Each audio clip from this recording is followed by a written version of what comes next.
Welcome to The Lock Shop with Nielsen and Hustler, powered by Coolbet Canada.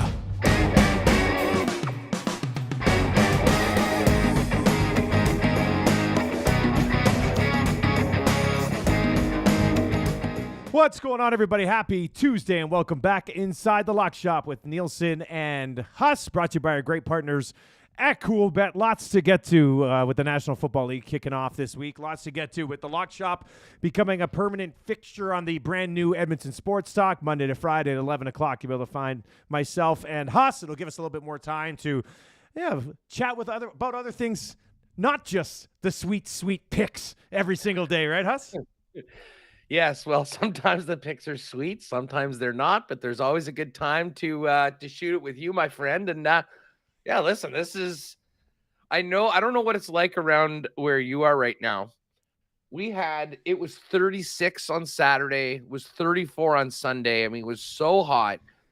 This is now Black Tuesday. Like, this is the day I remember as a kid waking up, having to go back to school with it being gloomy and dreary, and you realize that the party's over. Good thing I'm not going back to school anymore because the party's just starting. EST, NFL season, NHL coming back, man. It is a great time to be talking sports right now, and I know it's a very exciting day tomorrow in Edmonton for you and the fellas. And as I say, this might be actually my favorite weekend of the year now that I think about it.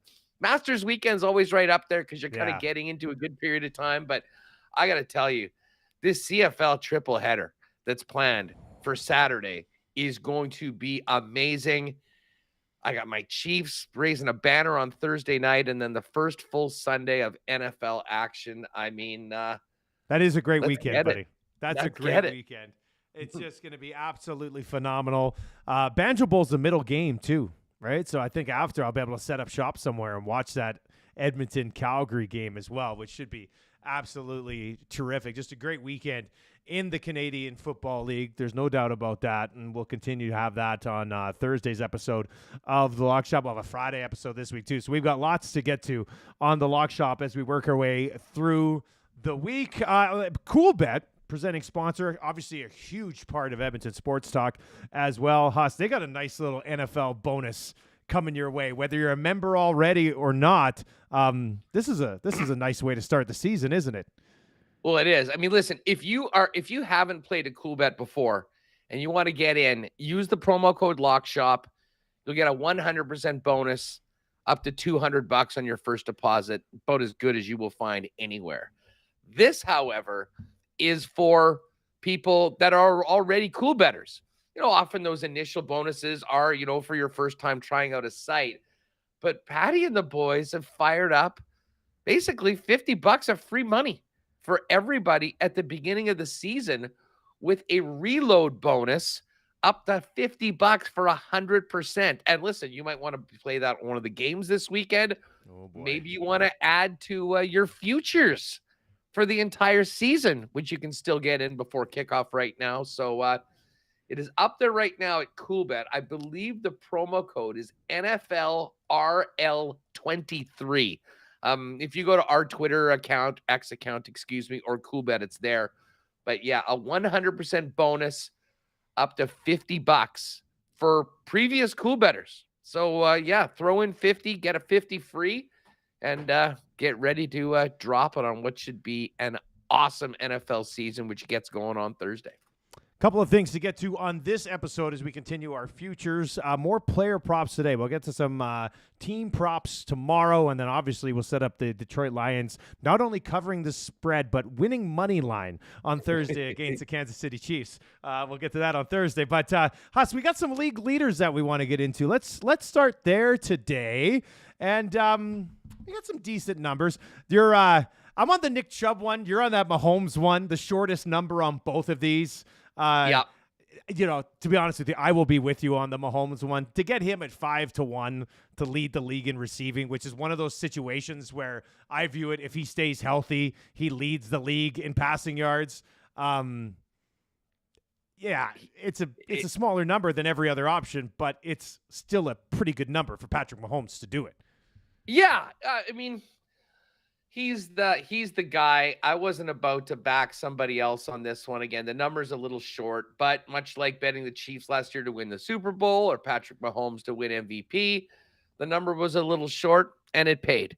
No one's gotten rich fading Patrick Mahomes over the past few years. I will say that much. So, yeah, I mean, for that one was a bit of a shorter number, but because of that, I went with a few bigger swings in the other categories. And listen, the top receiving is interesting, and I should pull the odds up here for everything while we're doing this. And I don't think there's any doubt, obviously, that Justin Jefferson, who very well may have gone first in your fantasy draft, is the odds-on favorite for most receiving yards. Justin Jefferson's at 7-1, Jamar Chase plus 850, Tyreek Hill 11-1, Cooper Kupp 13-1. Don't take that.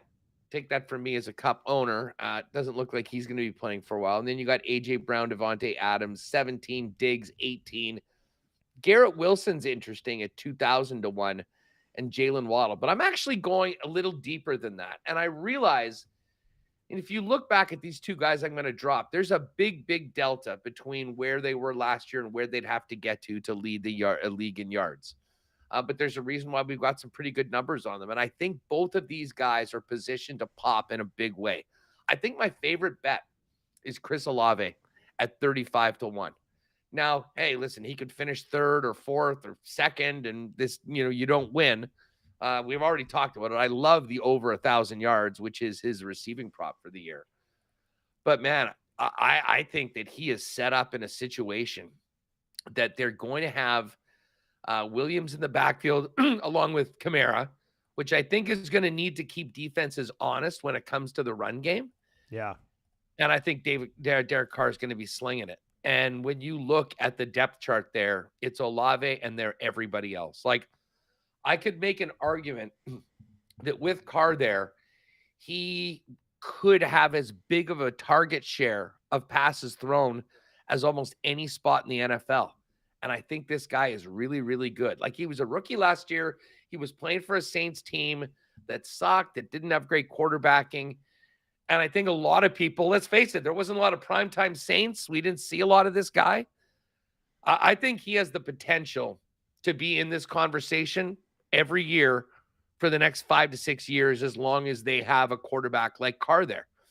So I love the value of Olave at 35-1, taking a bit of a swing. And then the other guy is Amon-Ra St. Brown, and he's at 30-1. Now, when you look at his year last year, he had 1,161 yards on 106 carries.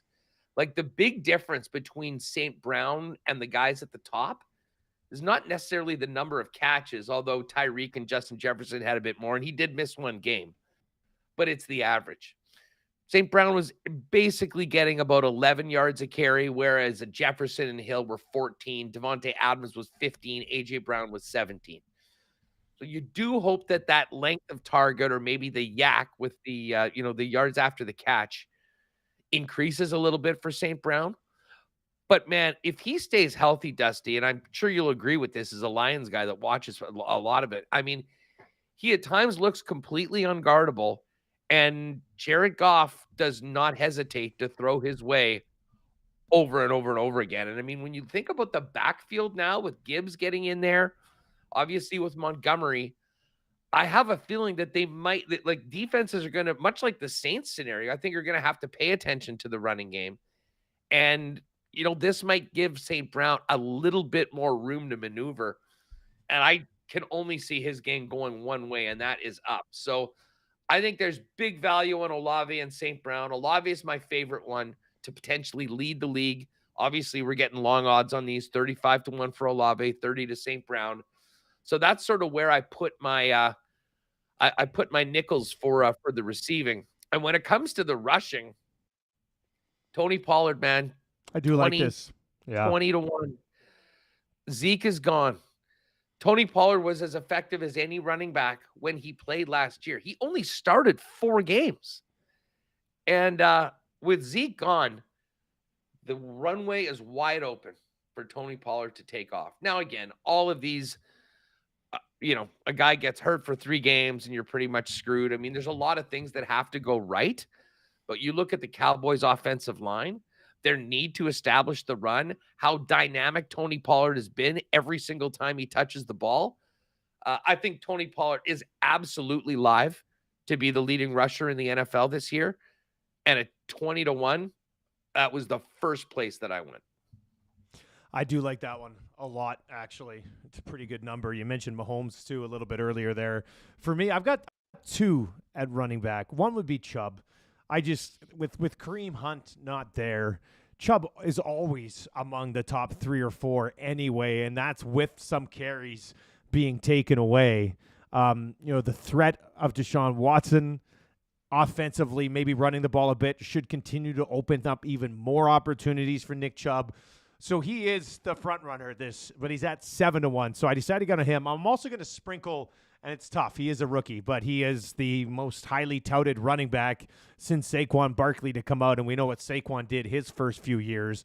You know what's crazy is that the Falcons last year were actually very efficient at running the football. They were excellent last year at running the football. You throw Deshaun Robinson in there at 12-1. Yeah, I think there's an opportunity here where they just run this kid to death. So at 12-1, I could see them really taking advantage of that.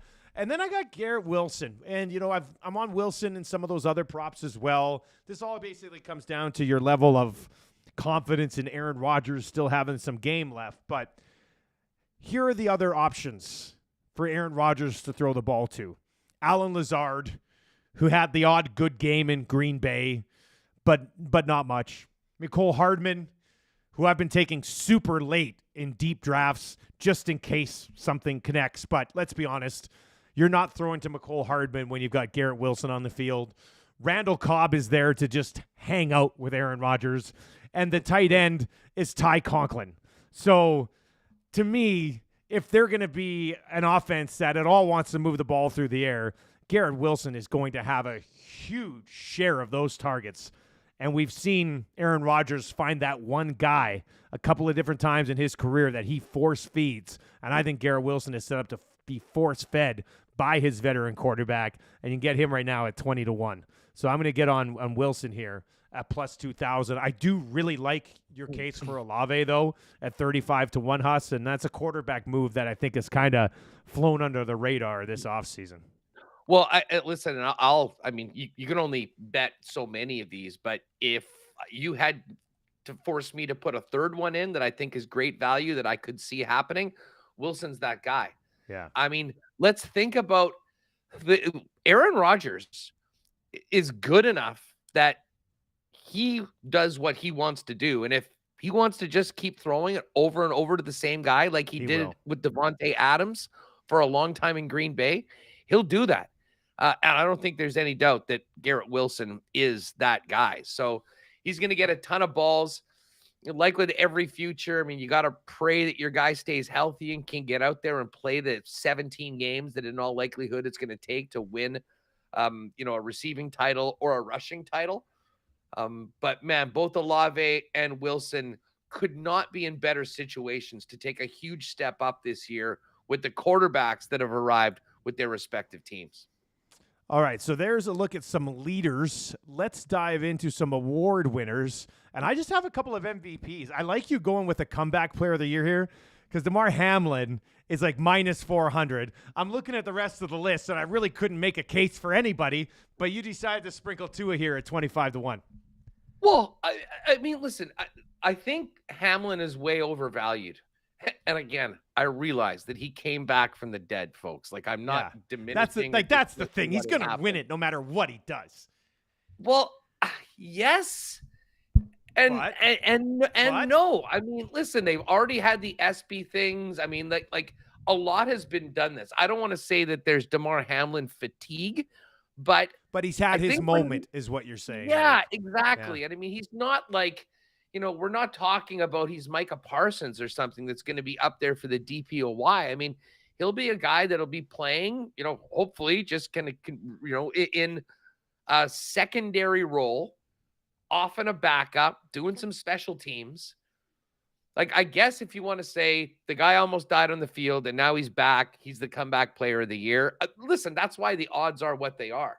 But I'm telling you right now, I think that the Miami Dolphins have an opportunity. We talked about them at plus 320 to win the AFC East last week. I think they've got an opportunity to be one of the most dynamic offensive teams in the league with Mike McDaniel leading the way if Tua can stay healthy.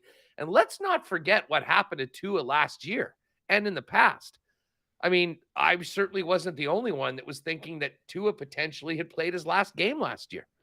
So when you think about his history, what happened to him last season, if Tua goes out and has an unreal year, which is definitely possible, stays healthy, throws for 4,000 yards, and leads the Dolphins to a playoff spot and potentially an AFC East title. Solid case. I'm telling you right now, Tua Tagovailoa is the sort of guy with enough public shine on him that there will be support for him.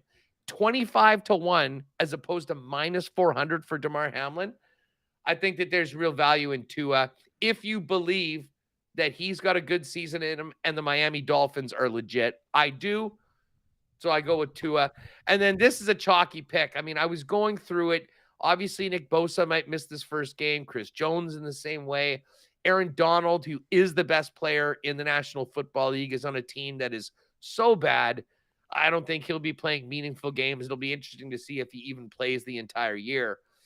And all you hear, I mean, everywhere is about Micah Parsons. Now, Myles Garrett is there at plus 500 as well.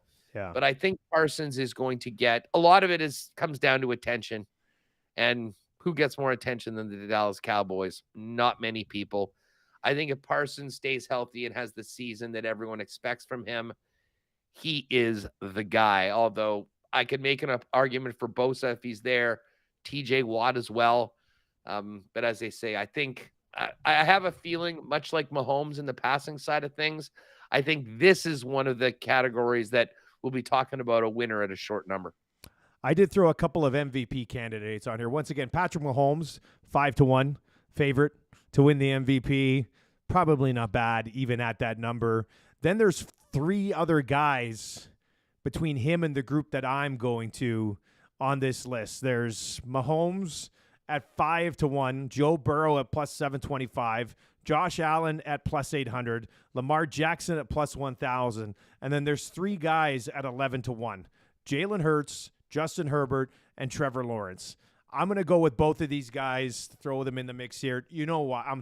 Trevor Lawrence is an automatic for me. I mean, I think there's some monster season coming here for Trevor Lawrence. If he leads Jacksonville to a division title, and if for some reason they win 12 games and he's throwing for 4,800 yards and 35 touchdowns, then he could put himself in the mix. I think Jalen Hurts is probably the better bet at 11-1 than Trevor Lawrence. With everything that Jalen Hurts is capable of, everything that he's shown he has the ability to do, the fact that his team, once again, should be very good. I like, to me, Hurts should have a better number than Lamar at 10-1. And you can get him at 11-1 right here at plus 1,100. So I'm going to sprinkle a couple of guys at like 6th, 7th, 5th, 6th in these MVP rankings. To try to steal it away from Patrick Mahomes. This will be easier said than done, but I think both of these guys have the upside to do it. Yeah, it's funny. Mahomes is actually up to plus 550. Okay. So in a lot of ways, you can put $100 on Mahomes that would return 650 if you win, or you can split that 100 and throw 50 on Lawrence, 50 on Hurts, and you'll take back 650 on those, or 600 on each side. So Lawrence, to me, is the guy that, if Jacksonville and that offense pops the way I think a lot of us expect them to, I saw Peter King thinking that they'll have the number 1 seed in the AFC this year. Wow. I mean, if that sort of thing happens, Trevor Lawrence is absolutely going to be right up there with Mahomes and whoever else has big seasons. And then, I mean, you look at the Eagles' schedule and you realize where they're at. And by the way, they don't play the Giants until week 16 and week 18. So, I mean, even those games, which might be a little more challenging than some of the other ones of those divisional games, who knows? That could be wrapped up by then. But listen, Jalen Hurts was such a huge part of that Eagles offense that I think everyone expects is going to be really good again this season. He didn't win it last year. He was a popular pick up till about week 14, week 15 when he got hurt. If he doesn't get hurt, does he win that one? I think there's some value there on that. I'm spending less investments now that the Mahomes number is where it is on the regular season MVP. And I think for these ones, as you've seen with some of the things that I've thrown out, have a little fun with a few longer shots with the futures. And as I say, Chris Olave, Dusty, monster season coming up. And I really do think that he has the opportunity to be in the mix with those other guys. And I mean, obviously anything can happen if you're able to play 17 games and he clicks with Carr right out the gate. That is going to do it for another NFL Futures episode. We got another one coming your way tomorrow. With the way that what's today? Today's Tuesday, so we'll have that Futures episode tomorrow. We could really dive into the Lions and Chiefs on Thursday and then hit some CFL on Friday too, right? So there's a lot of football. This is the right time of year to expand the lock shop and launch Edmonton Sports Talk, I think. And we're also pretty excited. Ian Rappaport is going to be back as our NFL insider again on the Nielsen show this year. So the rap sheet will be back. He was with us for the last couple of years, and I messaged him. I said, "Hey man, the station got killed. We're going independent. We'd still love to have you." And he goes, "Independent's the way to go, buddy." He goes, "I'm in for sure." I was like, "All right, let's do it." So yeah, that should be pretty exciting. So yeah, tomorrow's going to be a really big day for all of us, and another big day. What are we diving into tomorrow with our futures? Super Bowl winners and tomorrow like we got to make our picks. We got to make the picks. Oh boy, who's winning the AFC, the NFC? Who's going to win? What a way to start for the new show. That's and then there's also I've got a few 1, 2, 3, 3 or 4 playoff props. Does a team make the playoffs or do they not make the playoffs? And again, that is all up there at CoolBet right now. Even if you're already been a cool better, use that promo code NFLRL23. Deposit 50, get an extra 50 back, and maybe you put a few season-long sprinkles that you can cheer on and follow throughout the entire year, or save it for Thursday night or the first NFL Sunday. Yeah, I don't think you're going to find that bonus anywhere else. So track it down, coolbet.com. If you're not a member, sign up, use the code LOCKSHOP. You get a 100% deposit bonus up to $200 to start the season. If not, get get the free cash that's just out there right now. You know, and I'll just say this again. I mean, I think obviously people say, feel free, shop around, check out the other numbers available. You'll probably be coming back to CoolBet because, and again, some numbers are different on different books, but I'm just looking at the Super Bowl number and, a lot of books, the Chiefs are 550, the Chiefs are maybe 6. The 620 is the best I've seen anywhere on Kansas City for that. And I mean, that really goes back to when we started playing with CoolBet before we even started doing this 3-4 years ago. With the golf. I mean, the golf odds were a lot better. And I'm just looking at that sort of, again, if you're going to be throwing $100 down on, a wager, you want to make sure that it's a good, legit company where you get your money. And that's good. The transparency with CoolBet's second to none. And hey, if you can get an extra 20 or $50 on that same wager there, as opposed to somewhere else, you know what, you should do it. But if you haven't played before, use the promo code LOCKSHOP. They'll give you that 100% bonus up to $200. And if you're a lock shopper that's been playing like we have at CoolBet for a long time, NFLRL23, free $50 with a $50 deposit heading into the NFL season just in time for kickoff on Thursday.